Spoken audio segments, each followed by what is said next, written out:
الحمد لله رب العالمين والعاقبة للمتقين والصلاة والسلام على سيد الأنبياء والمرسلين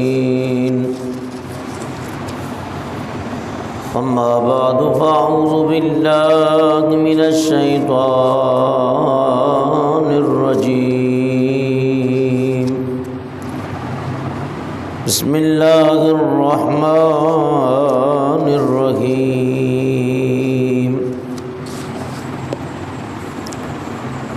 ثم دنا فتدلى فكان قاب قوسين أو أدنى فأوحى إلى عبده ما أوحى صدق الله العظيم وصدق رسوله النبي الكريم الأمين کنز الایمان لا ونحن على ذلك لمن الشاهدين والشاكرين والحمد لله رب العالمين درود پاک پڑھ لیجیے۔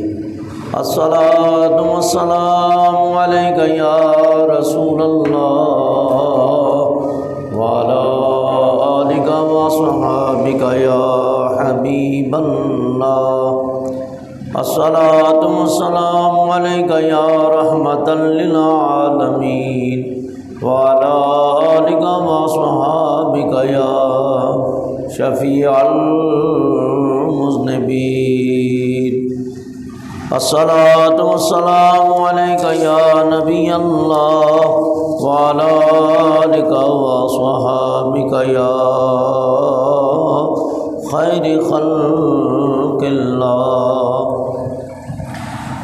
لطف قیام ہو ہی جائے گا لطف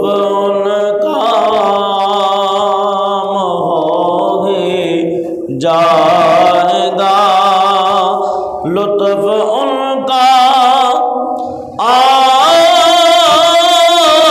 ہو ہی جائے گا شاد ہر ناکام ہو ہی جائے گا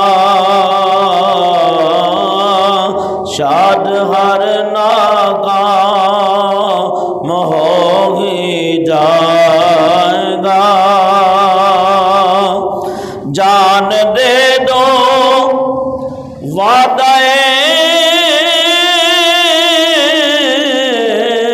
دیدار پر جان دے دو وعدہ دیدار پر نقد اپنا دام ہو ہی جائے گا نقد اپنا دام ہو ہی جائے گا لطف قیام ہو ہی جائے گا شاد ہر ناکام ہو ہی جائے گا یاد رہ جائیں گی یہ بے باکیاں یاد رہ جائیں گی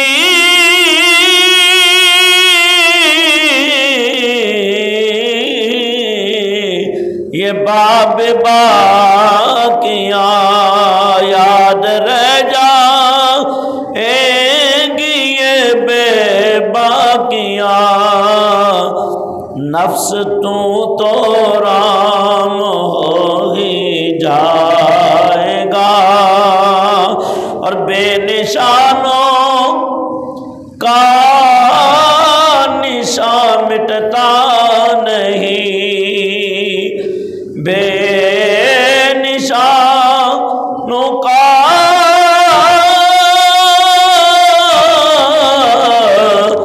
نشان مٹتا نہیں، ارے مٹتے مٹتے نام ہو ہی جائے گا، مٹتے مٹتے نام ہو ہی جائے گا۔ اور سائلوں دامن سخی کا تھام لو، سائلوں دامن سخی کا تھام لو، کچھ نہ کچھ انعام ہو ہی جائے گا، کچھ نہ کچھ انعام ہو ہی جائے گا۔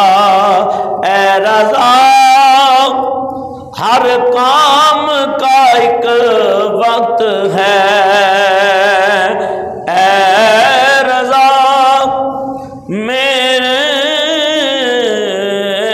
رضا، اے رضا ہر کام کا ایک وقت ہے، دل کو بھی آرام ہو ہی جائے گا، دل کو بھی آرام ہو ہی جائے گا، لطف کا عام ہو ہی جائے گا، شاد ہر ناکام ہو ہی جائے گا۔ حمد و ثنا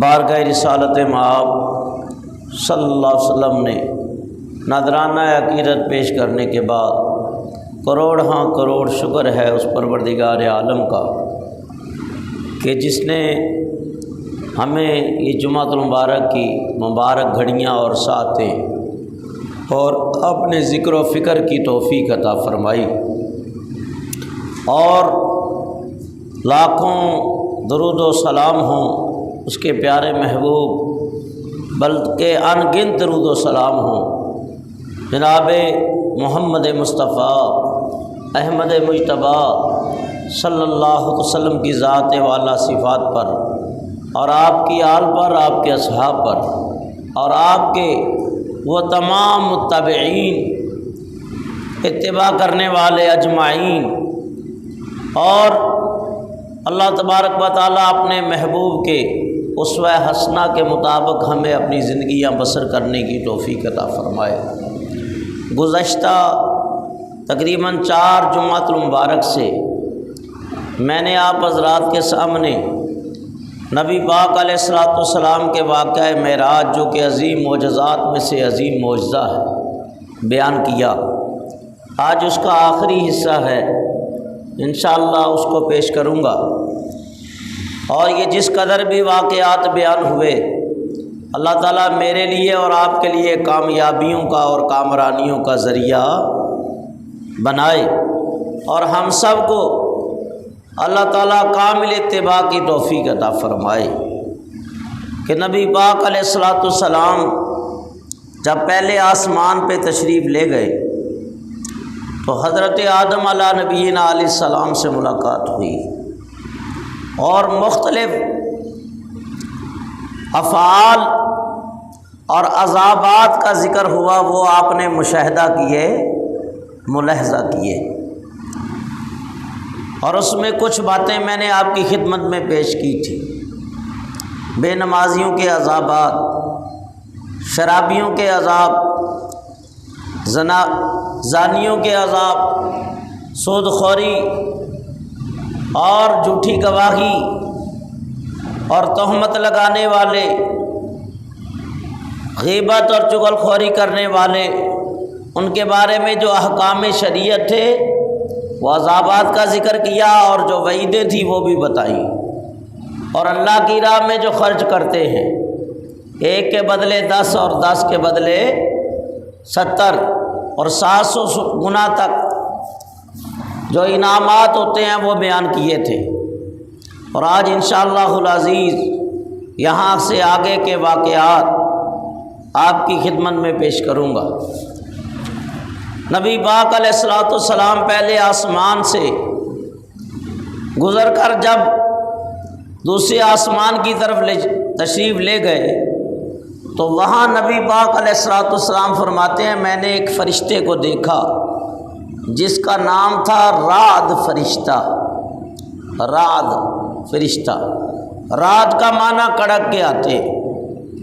تو حضور علیہ الصلوۃ والسلام فرماتے ہیں میں نے اس فرشتے کو دیکھا کہ اس کے جسم کا ایک حصہ آگ کا تھا، ایک حصہ آگ کا تھا اور ایک حصہ جو ہے وہ برف کا تھا، یعنی اس کے جسم کے دو حصے، اور آگ برف کو نہیں پگھلاتی اور برف آگ کو نہیں بجھاتی، یہ کمال تھے۔ اور اس فرشتے کی تسبیح تھی سبحان الذی الف بین الثلج والنار الف بین عبادک الصالحین، یہ اس فرشتے کی تسبیح تھی۔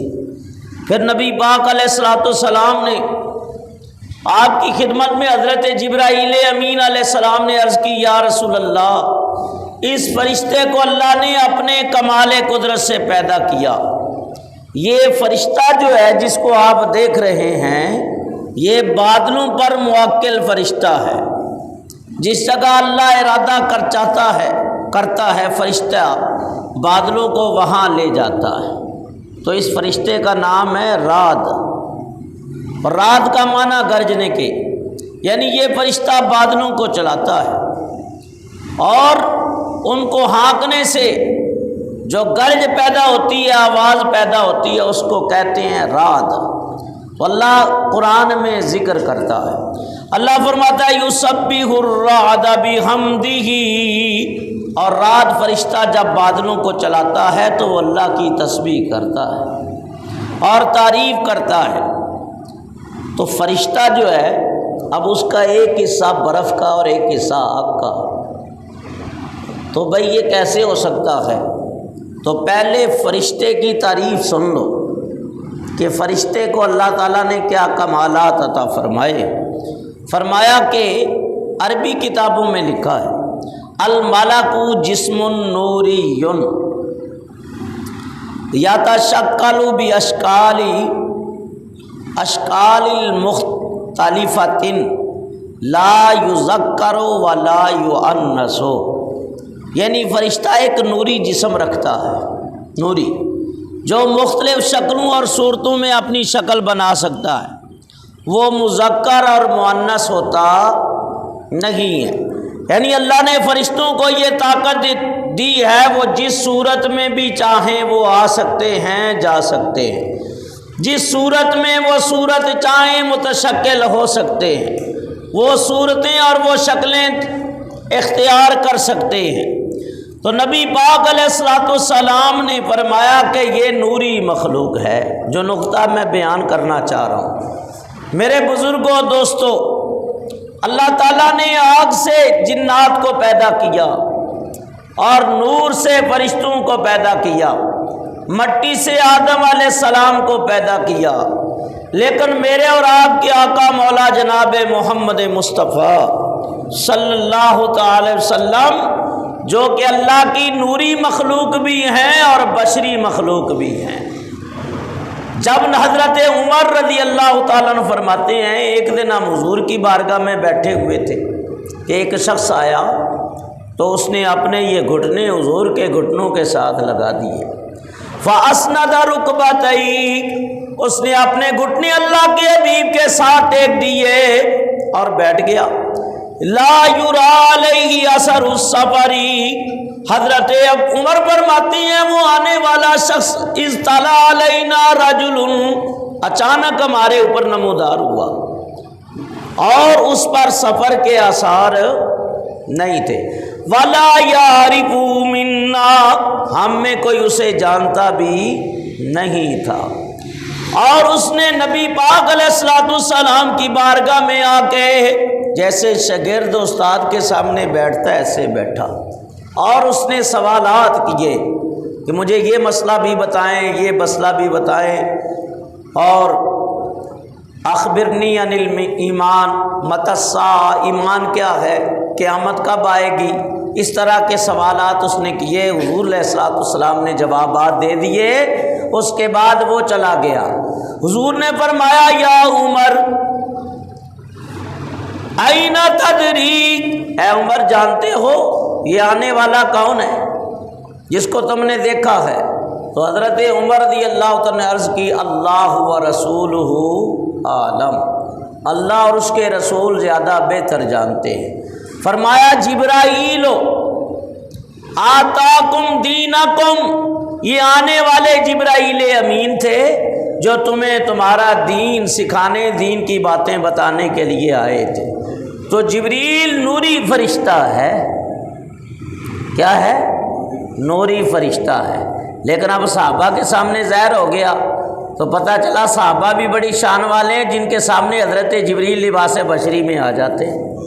ایک تو مسئلہ یہ پتہ چلا، دوسرا مسئلہ یہ پتہ چلا کہ فرشتہ شکل بدل کر لباس بشری میں آ سکتا ہے۔ تیسرا مسئلہ یہ پتہ چلا کہ نوری مخلوق انسانیت کے لباس میں، تو جب نبی پاک کے در کا گدا اور غلام، نبی پاک کا وزیر لباس بشری میں آ جائے تو اس کی نورانیت میں فرق نہیں آ سکتا۔ تو جناب محمد رسول اللہ صلی اللہ علیہ وسلم جو اللہ کے نور سے پیدا کیے، وہ دنیا میں لباس بشری میں آئے تو ان کی نورانیت میں بھی فرق نہیں آ سکتا۔ یہ نقطہ پتہ چلا۔ نبی پاک علیہ الصلوۃ والسلام فرماتے ہیں میں نے اس فرشتے کو دیکھا، پھر حضور فرماتی ہیں پہلے آسمان سے دوسرا آسمان، اب میں اس کی طرف منتقل ہوا اور دوسرے آسمان پہ حضور تشریف لے گئے، اور یہاں آپ نے فرشتوں کو دیکھا بڑھنے سبحان اللہ کلما سبح اللہ مسجہ یا مسبح والحمد للہ کلما حل اللہ محلل واللہ اکبر کلما کبر اللہ مکبرا۔ یہ فرشتے کی تسبیح تھی جو موکل فرشتہ تھا دوسرے آسمان کا۔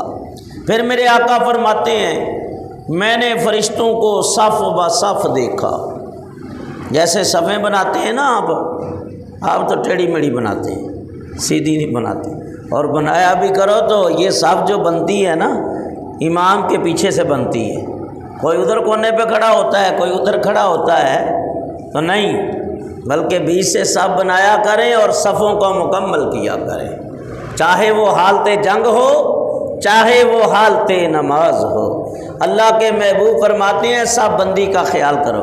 جیسے یہ چھوٹا بچہ بیچ میں آ کے بیٹھ گیا، رات بھی میں نے ایک نمازی کو دیکھا، اچھا خاصا سفید بالوں والا آدمی، لیکن عقل کا کیا کرے، وہ پہلی صف میں بچے کو گھسیڑا ہوا ہے۔ اگر امام صاحب بول دیتے نا یار کچھ تو خیال کر، بولے مولوی ہے ہی تنگ نظر، ان کو تو کچھ آتا ہی نہیں، بعض یہ ڈانٹ ڈپٹ ہی کرتے رہتے ہیں۔ تو مجھے یہ بتاؤ کہ نبی پاک کا طریقہ اچھا ہے یا تمہارا طریقہ اچھا ہے؟ حضور نے فرمایا صف بندی کا خیال کرو، بچے ہوں تو پیچھے صف بنا دیں، تو بچوں کو اگلی صفوں میں جب جماعت کھڑی ہو نا جماعت، تو ان کو پیچھے کیا کرو، صف بندی سیدھی کرو۔ اللہ کے حبیب فرماتے ہیں اگر صفیں ٹیڑھی ہوئیں تو اللہ تمہارے دل بھی ٹیڑھے کر دے گا۔ اس چیز کا خیال کیا کرو، اللہ مجھے اور آپ سب کو عمل کرنے کی توفیق عطا فرمائے۔ نبی پاک علیہ الصلوۃ والسلام فرماتے ہیں میں نے فرشتوں کو حالت سب دیکھا، حالت رکوع میں دیکھا، اور وہ حالت رکوع کے اندر فرشتے اللہ کی تسبیح کر رہے تھے، سبحان الوارث الواسع، سبحان الذی یدرک الابصار، سبحان العظیم العلیم۔ تو یا رسول اللہ جبریل نے عرض کی جب سے یہ فرشتے تخلیق ہوئے ہیں اور دوسرے آسمان کے فرشتوں کی یہی عبادت ہے، اور وہ تب سے حالت رکوع میں ہیں، جب سے تخلیق ہوئے ہیں، غور کرو، جب سے اللہ نے ان کو جسم دیا ہے، تخلیق کیا ہے، یہ حالت رکوع میں ہیں اور قیامت تک رکوع کی حالت میں رہیں گے۔ تو نبی پاک کو ان کی یہ عبادت بڑی پیاری لگی، تو حضور نے چاہا کہ میری امت کو بھی ایسی عبادت مل جائے۔ تو جبریل نے عرض کی یا رب آپ کی تو مانتا ہے، آپ دعا کریں آپ کی امت کو بھی مل جائے گی۔ حضور نے دعا کی تو اللہ نے اس امت کو نماز میں رکوع کا مرتبہ عطا کیا، اس لیے نماز کے اندر رکوع کیا جاتا ہے۔ اور پھر نبی پاک علیہ الصلوۃ والسلام فرماتے ہیں میں نے دوسرے آسمان پہ دو نوجوانوں کو دیکھا، بڑے ہی خوبصورت ہے، بڑے ہی حسین و جمیل ہے، چہرے سے نور کی لاٹیں نکل رہی ہیں اور ایسے کہ آدمی دیکھتا ہی رہ جائے، اور سونے کی دو کرسیاں آمنے سامنے لگی ہوئی ہیں اور دونوں ایک دوسرے کو دیکھ رہے ہیں۔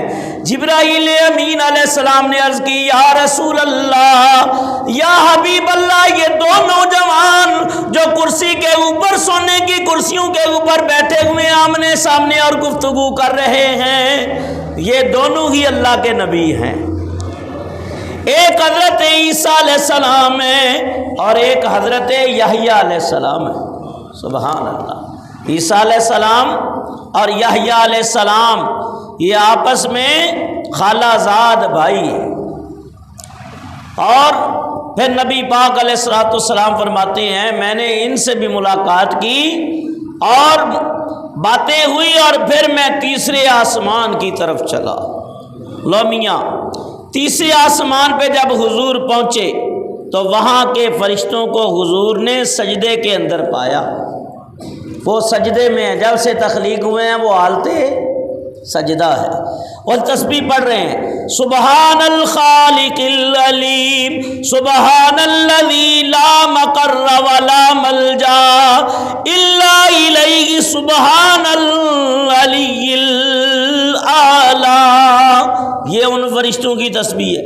نبی پاک نے ان فرشتوں کو سلام کیا، انہوں نے جواب دیا اور پھر وہ سجدے میں چلے گئے، یعنی ایک سجدے سے اٹھتے ہیں تو دوسرے سجدے میں پھر وہ چلے جاتے ہیں۔ تو یہ دو سجدے، تو نبی پاک کو یہ ان کی عبادت بڑی پیاری لگی، تو حضور نے چاہا تو اللہ نے اس امت کو بھی نماز میں دو سجدے عطا کر دیے۔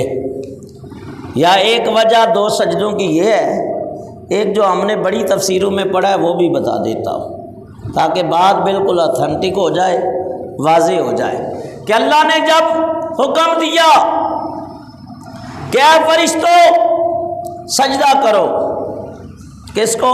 آدم علیہ السلام، فسجد الملائکہ، بس فرشتوں نے سجدہ کیا، لیکن شیطان اکڑا رہا اور اس نے کہا خلقتہ من نار و خلقتہ من طین، مجھے تو نے آگ سے پیدا کیا، آدم کو مٹی سے پیدا کیا، لہذا آگ افضل ہے مٹی سے۔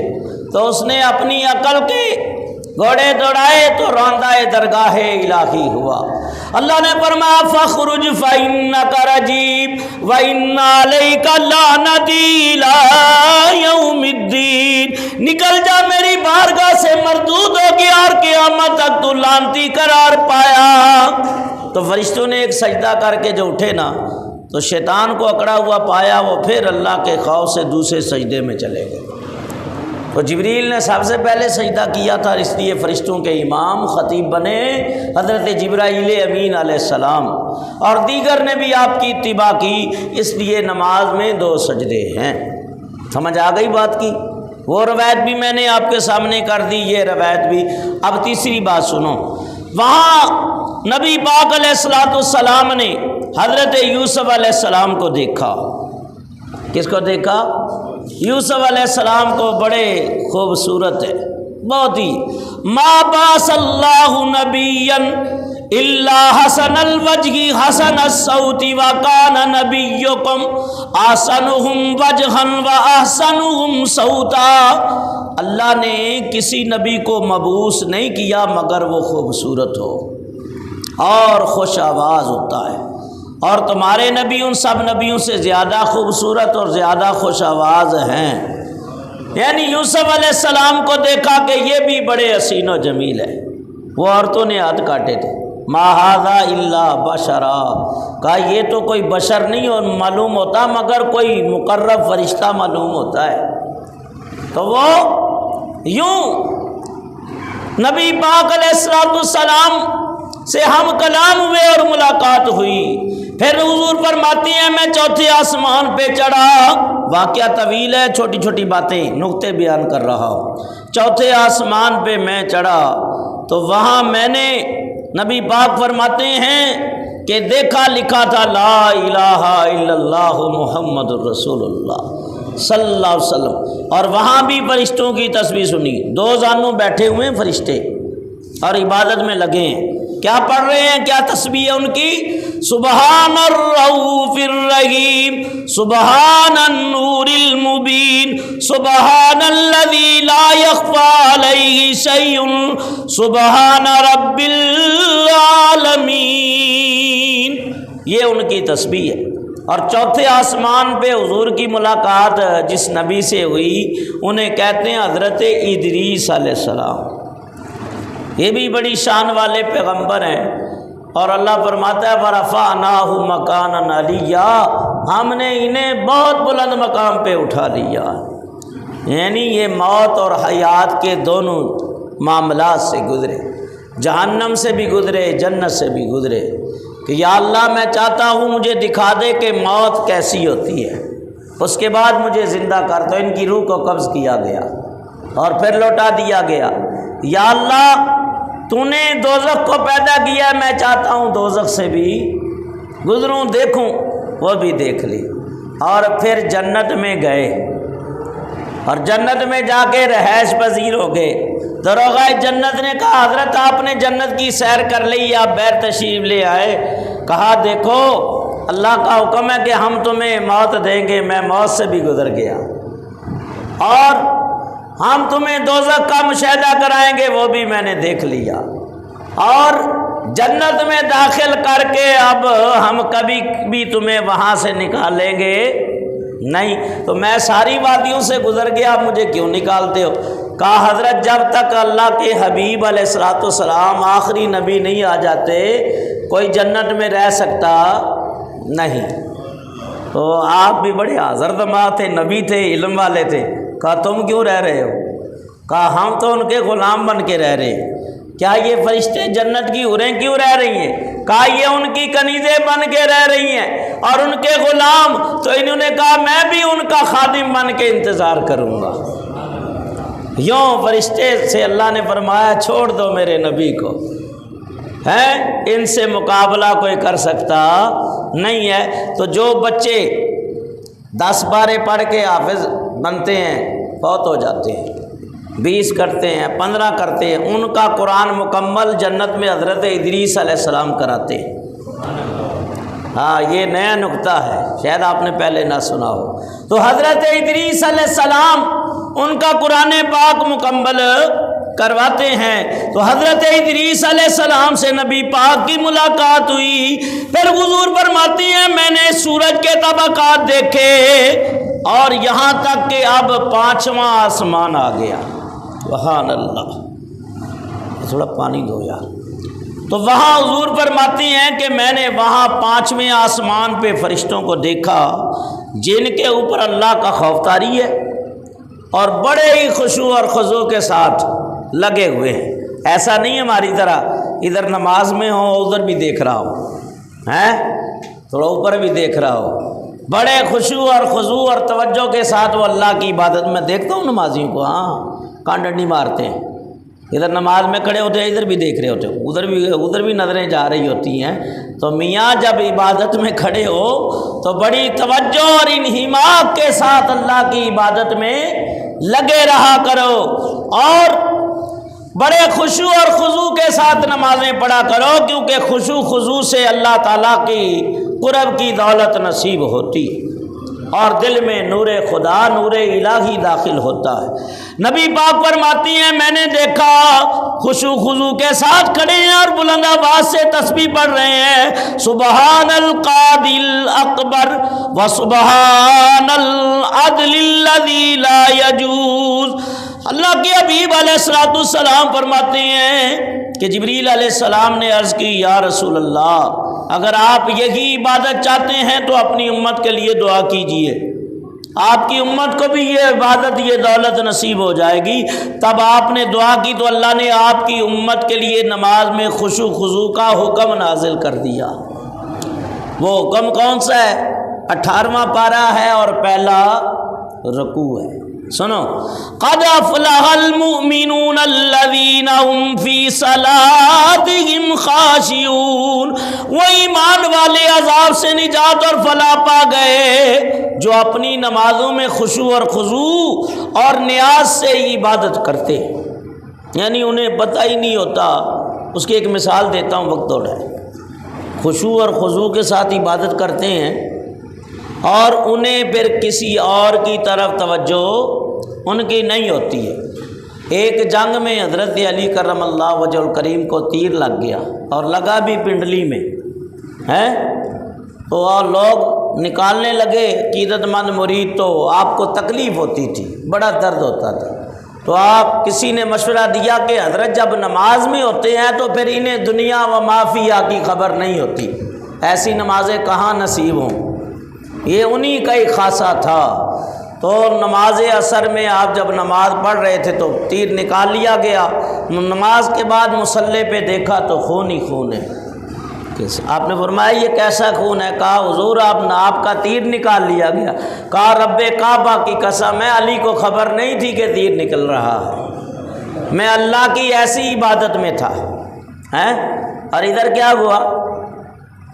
ادھر نماز کی نیت کی، 2 منٹ بھی نہیں گزرے تو صفایا، تو کیا خشوع خضوع ہوگا؟ خدا کا خوف ہونا چاہیے۔ اللہ سے بھی دغا بازی ہے، یہ سمجھتے ہیں لوگ کہ اللہ کو یہ بڑے سیانے بن کے دھوکہ دے رہے ہیں، یہ اللہ کو نہیں دے رہے، اپنے آپ کو دھوکہ دے رہے ہیں۔ ایک تو آتے نہیں ہیں اور آ جائے تو پھر ان کو جلدی ہوتی ہے، گھنٹے گھنٹے گلی کوچوں میں کھڑے ہو کے گپے ماریں گے، موبائل فون دیکھیں گے۔ نبی پاک فرماتے ہیں کہ مومن کا دل مسجد میں لگتا ہے اور منافق کا دل مسجد میں۔ آپ نے مولوی صاحب ہمیں کام بھی کرنے ہوتے ہیں، آپ نے ہمیں منافق ہی بنا دیا ہے۔ تو میں ان کی بات نہیں کرتا، جنہوں نے مجبوری سے جانا ہے ڈیوٹیوں پہ یا کھانا کھانا ہے، کہ مجبوری ہے وہ جا سکتے ہیں، ان کو اجازت ہے، اور کوئی کام نہیں ہے اور پھر نماز میں بھی ڈنڈی مارے، نہ پورا سجدہ کرے نہ رکوع کرے اور جلدی جلدی چل دے، تو پھر یہ زیادتی ہے، یہ اپنے ساتھ بھی زیادتی ہے، اللہ کی عبادت میں بھی زیادتی ہے، بلکہ یہ چوری ہے۔ اللہ کے حبیب علیہ الصلوۃ والسلام نے فرمایا کہ سب سے برا چور وہ نماز کا چور ہے۔ یا رسول اللہ نماز کا چور کیسے ہوا؟ فرمایا جو رکوع پورا نہیں کرتا، سجدہ پورا نہیں کرتا ہے۔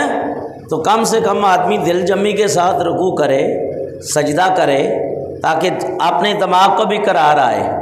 تو ایسی عبادت پھر خشوع خضوع والی عبادت ہوتی ہے۔ تو حضرت علی فرماتے ہیں خدا کی قسم میں تو اللہ کی عبادت میں تھا، میں نماز کے اندر تھا، مجھے اللہ کی قسم کوئی پتہ نہیں چلا۔ اور یہاں آپ کی ملاقات 5ویں آسمان پہ حضرت ہارون علیہ السلام سے ہوئی، جو کہ رشتے میں بھائی لگتے ہیں موسیٰ علیہ السلام کے۔ 6 آسمان پہ اللہ کے حبیب علیہ الصلوۃ والسلام فرماتے ہیں پھر میں وہاں پہنچا، وہاں بھی فرشتوں کی تسبیح سنی، اور یہاں 7ویں آسمان پہ 5ویں پہ 6 پہ موسیٰ علیہ السلام سے ملاقات ہوئی، اور دیکھا کہ حضرت موسیٰ علیہ السلام وہاں جلوہ فرما اور ان سے بات چیت ہوئی، اور یہاں بھی فرشتوں کو دیکھا۔ پھر حضور فرماتے ہیں میں 7ویں آسمان پہ پہنچ گیا۔ لو پہلے سے 7ویں آسمان پہ حضور فرماتے ہیں میں پہنچا، تو میں نے وہاں حضرت ابراہیم علیہ السلام کو دیکھا۔ سبحان اللہ، جد الانبیاء ہیں، کتنے انبیاء کے جد امجد ہیں، اور حضرت ابراہیم علیہ السلام جب ان پر گزر ہوا تو آپ نے ان کو سلام کیا، انہوں نے سلام کا جواب عنایت فرمایا اور کہا یا مرحبا یا نبی صالح و ابن صالح، نیک نبی نیک بیٹے کو خوش آمدید کہا، اور اس کے بعد انہیں فرمایا اپنی امت کو میری طرف سے کہنا محبوب اے حبیب پیغام دینا کہ بہشت کی زمین بہت اچھی ہے، بہت عمدہ ہے، اس میں بے شمار درخت لگاؤ، اس کے باغات میں باجات چنو، ان درختوں کے لگانے کی تسبیح یہ ہے۔ یعنی حضرت ابراہیم نے مشورہ دیا کہ آپ اپنی امت کو کہیں بھئی زمین اچھی ہوتی ہے تو پودے جلدی کاشت ہوتے ہیں، اچھی زمین پہ درخت، باغات، میوہ جات اور پھل پھول اچھے اگتے ہیں، تو زمین بڑی اچھی ہے جنت کی اللہ نے، اور ایسی زمین ہے زرخیز کہ ادھر لگائیں ادھر فوراً پھل تیار ہو جائے۔ تو اپنی امت کو کہیں کہ اس میں کوئی باغات لگائیں، کوئی درخت لگائیں، کوئی پھل لگائیں، زمین بڑی اچھی ہے۔ اور ان درختوں کے لگانے کی تسبیح کیا ہے؟ ادھر آپ تسبیح پڑھیں گے ادھر آپ کے نام پہ کھجور کا درخت لگ جائے۔ کیا تسبیح ہے؟ سبحان اللہ والحمد للہ ولا الہ الا اللہ واللہ اکبر۔ نبی پاک علیہ السلام آپ فرماتے ہیں یہاں تک کہ میں نے حضرت ابراہیم سے ملاقات کی، اب دیکھتے ہی دیکھتے 7ویں آسمان کی حد ختم ہو رہی۔ حضور فرماتے ہیں مقام سدرہ آ گیا، مقام سدرہ، اور یہ وہ مقام ہے کہ جس کا ذکر قرآن میں آیا۔ اللہ فرماتا ہے اذ یغشی السدرۃ ما یغشی، اور جب سدرۃ المنتہا کو ڈھانپ لیا، اس چیز نے کہ ڈھانک لیا تھا، کہتے ہیں یہ فرشتے حضرت کی زیارت کے لیے جمع تھے۔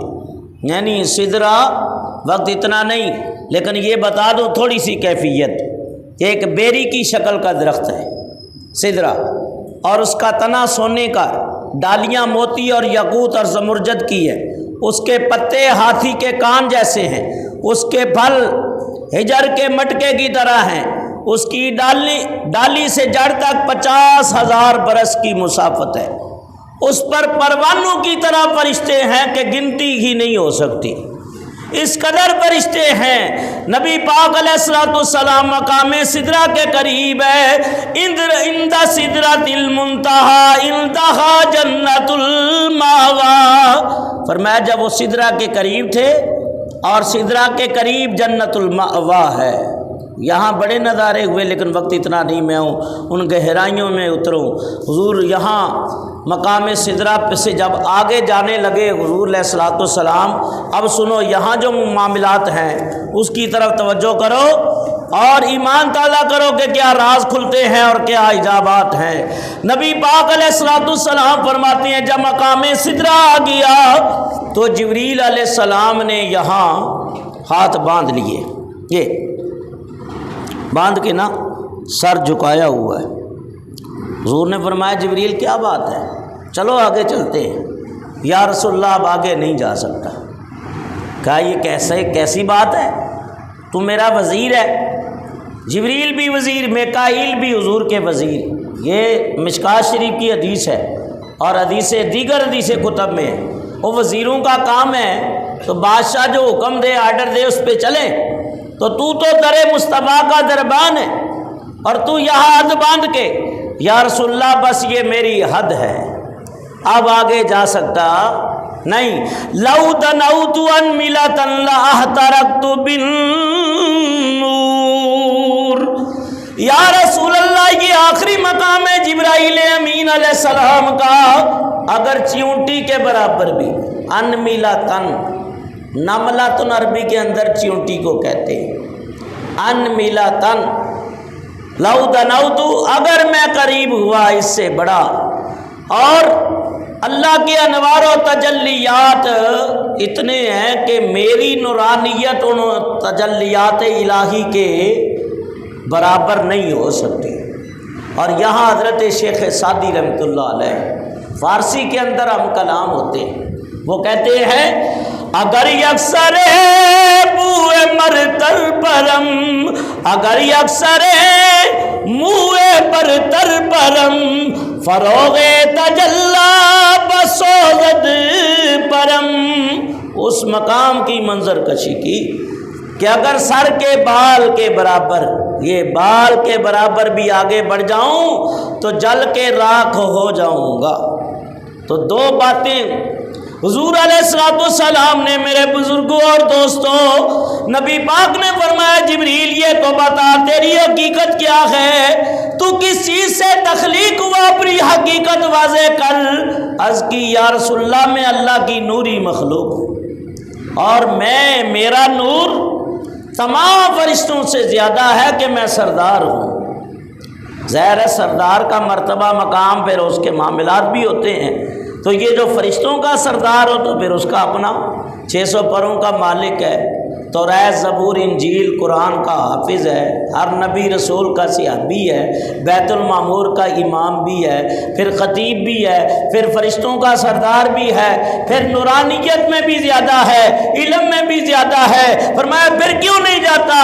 یا رسول اللہ آگے وہی جائے گا جس کا اتنا علم اور نورانیت ہوگی۔ تو نبی پاک فرماتے ہیں جبریل تو نے تو جب میرے جد امجد ابراہیم علیہ السلام آگ میں ڈالے جا رہے تھے تو نے کہا تھا کوئی حکم ہو تو بتائیے، میں وہاں جا سکتا ہوں جہاں کسی انسان کی پرواز تک رسائی نہیں ہے۔ حضور نے فرمایا جبریل آج میں وہاں جا رہا ہوں جہاں تو بھی نہیں جا سکتا، جہاں تو بھی نہیں جا، یہ بھی نوری مخلوق وہ بھی نوری مخلوق ہیں، لیکن جائے گا وہ جس کا اتنا نور ہو۔ نبی پاک علیہ السلام فرماتے ہیں کہ میں آگے چلا گیا مقام سدرہ سے، سدرہ جیسے ہی کراس کیا تو ایک اور سواری آئی، سبز رنگ کا ایک تخت ظاہر ہوا اور اس کا نام تھا رف رف۔ کیا کہتے ہیں اس کو؟ رف رف۔ نبی پاک فرماتے ہیں رف رف پیش کیا گیا، سبز رنگ کا تخت ہے، نور کے تکیے لگے ہوئے ہیں، میں اس کے اوپر بیٹھا یہاں تک کہ اب وہ اوپر اٹھنا شروع ہوا اور کئی حجابات ہے کہ یہ ایک مقام آیا کہ وہ رف رف بھی جواب دے گیا، جبریل بھی نیچے، سدرہ بھی نیچے، مکان و لا مکان والے بھی نیچے، حضور اوپر ہے، نبی پاک اوپر جا رہے ہیں، اوپر ہی آپ کی سواری رب جب جا رہی ہے ایک مقام آیا رب بھی جواب دے گیا، پھر حضور اکیلے ہی پیدل سفر کرتے رہے۔ نبی پاک علیہ السلام فرماتے ہیں میں نے 70,000 حجابات طے کیے، ایک حجاب سے دوسرے حجاب کی جو مسافت تھی نا، سفر تھا، وہ 500 سال کا راستہ تھا اور 70,000 حجابات طے کیے۔ فرمایا جبریل رکے براق تھکے، رف رف بھی آگے جا نہ سکے۔ قربان جاؤں میں تمہارے، اور سبحان اللہ ہی کہہ دو، تم ایسے کہ ویسے چپ کا روزہ رکھ کے بیٹھے ہوئے، اور ایک میری اس بات پہ ہی عمل کر لو۔ آج 8 سال ہو گیا لیکن عمل نہیں کرتے، جب بھی کوئی شعر پڑھتا ہوں سبحان اللہ کہا کرو، کہ مجھے حوصلہ مل جاتا ہے۔ پیسے تو آپ نے خسروں کے اوپر ہی ڈالنے ہوتے ہیں، تو چلو سبحان اللہ ہی کہا کرو تو تاکہ مجھے کوئی فائدہ ہو جائے کہ میں بھی خوش ہو جاؤں۔ فرمایا جبریل رکے براق تھکے، مل کے پڑھو جبریل رکے براق تھکے، رب رب بھی آگے جا نہ سکے، رب ادنو ملی حبیب کہے، رب ادنو، ہائے ہائے سبحان اللہ، رب ادنو ملی حبیب کہے، مل کے پڑھو رب ادنو ملی حبیب کہے، تیرے قرب سخا کا کیا کہنا، رب ادنو ملی حبیب کہے، تیرے قرب سخا کا کیا کہنا۔ فرمایا ادھر سے محبت بری آواز آ رہی، ثم دنا فتدلی وکان قاب قوسین او ادنی، اب عرش اعظم قریب آ رہا ہے۔ میرے آقا فرماتی ہیں پھر میں نے 4 نہروں کو دیکھا، 2 ظاہر ہے 2 باطن ہیں۔ کتنی نہریں دیکھی؟ 4 نہریں دیکھی۔ فرمایا 2 ظاہری، ایک فرات اور ایک نیل ہے، یہ نیل اور فرات کا راستہ وہاں ہے۔ باطناً میرے آقا فرماتے ہیں 2 دیکھی، ایک کا نام آب کوثر ہے، ایک کا نام نہر رحمت ہے۔